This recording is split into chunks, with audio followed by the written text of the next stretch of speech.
Welcome to Saint-Paul-de-Vence on the main street. If you guys like art, this definitely is your destination. I like to joke about Nice saying that there are more Brestons than people in Nice. It is not true, obviously, I'm joking. But I also like to say that Saint-Paul-de-Vence has more art galleries and workshops than we have people in this village. This truly is an amazing destination if you love art. We have some of the lithographies from very famous painters such as Matisse, Picasso, Chagall, Kate Haring. We even have some Banksy. And I'll show you a few art galleries that I personally think are very interesting to see. Let me walk you through.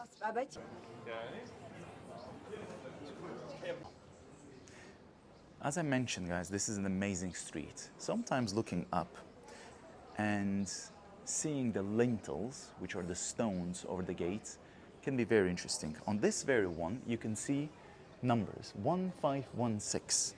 And right at the center in the middle, they used to be the coat of arms of the family that used to reside in this village. In this village, yes, indeed, but also in this home. The coat of arms, or the emblem of the family, has been removed or chopped off because they're not living here anymore. But then the year 1516 stands for the construction. Over 500 years old. Look at this beautiful home. Still here, still there.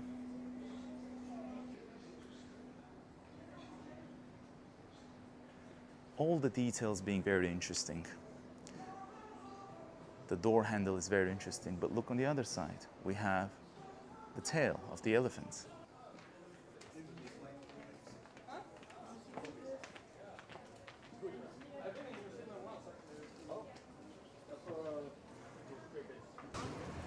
In case you guys are wondering, there is now a bakery and a pastry in Saint-Paul-de-Vence village.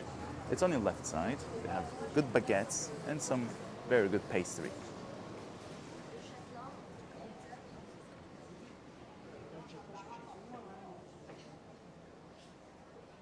Obviously, everywhere you look, it's just filled with art. Amazing destination. Although I'm here very often, but the art exposition changes quite often, and so it is always very impressive.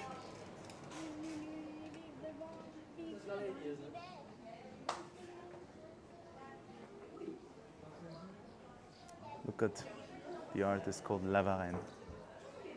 Very light subjects, very light people. Very interesting art, yet.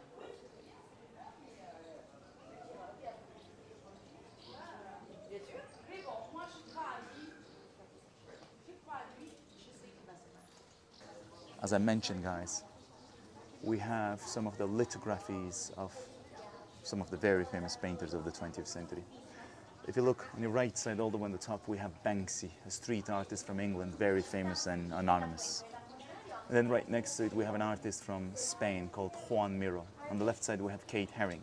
Down here, we have Henri Matisse. In the middle, we have Marc Chagall. And then on the right side, we have the co-founder of Cubism alongside with Picasso, Georges Braque. If you guys want to have one of the most interesting gelatos you've ever had, go for the violet ice cream in Glacier de la Fontaine. The fountain is actually on the left side right here. And the fountain, this very one, was built in 1850.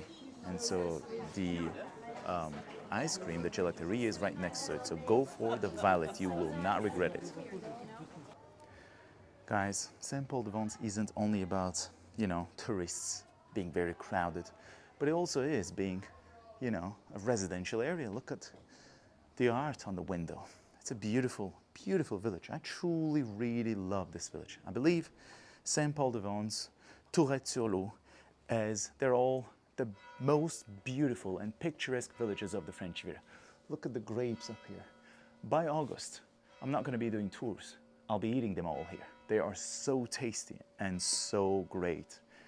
Residential houses on your right side, some art and peace of mind. This is amazing. Although 30 seconds down there was so busy with thousands of tourists, over here I'm the only person speaking. As you can see, there isn't anybody. No one knows the side streets, yet they are the most interesting ones. Look on the left side. There's a beautiful chapel on the left side there, decorated by the Chapel of the White Penitents, by the way, which is a very famous movement born in Italy. known in America for some bad, actually, I would say, reasons, or compared or associated with something very negative because of their way of dressing, although it has no connection to it whatsoever. And I think you guessed, we're talking about the KKK. Look at this building right here. This is a house where Jacques Prévert used to live in 1940s, and Jacques Prévert is a very famous French poet. As I mentioned, if you really want to avoid the, all the masses of people, if you really want to feel the atmosphere and the authenticity of this village, you need to hire a tour guide. You need to know the place, because I see so many people being lost in this village. Although being lost in a medieval village somehow doesn't make any sense, because the medieval villages will always have one entrance and the same exit, at least originally. And it is also the case for this one, although there is a second exit, but that second exit has to do with the fact that the ramparts were added later on. So really there's only one way in, the north, and the same way out. And so if you feel lost in this village, somehow it doesn't make sense, but at the same time it does make sense. Why? In the medieval ages, the villages would be built, or the towns would be built like a maze, meaning like a labyrinth, to confuse the enemies and to make sure that they somehow feel lost. While they're being lost, you can take advantage of it and get around the areas and defend yourself in a much more efficient way. If you're wandering, cars also drive through these very tiny narrow streets. The sir was waiting. Oops. This is about the perfect size for our trucks, as you can see. Not driving very slow, because that's not his first time here.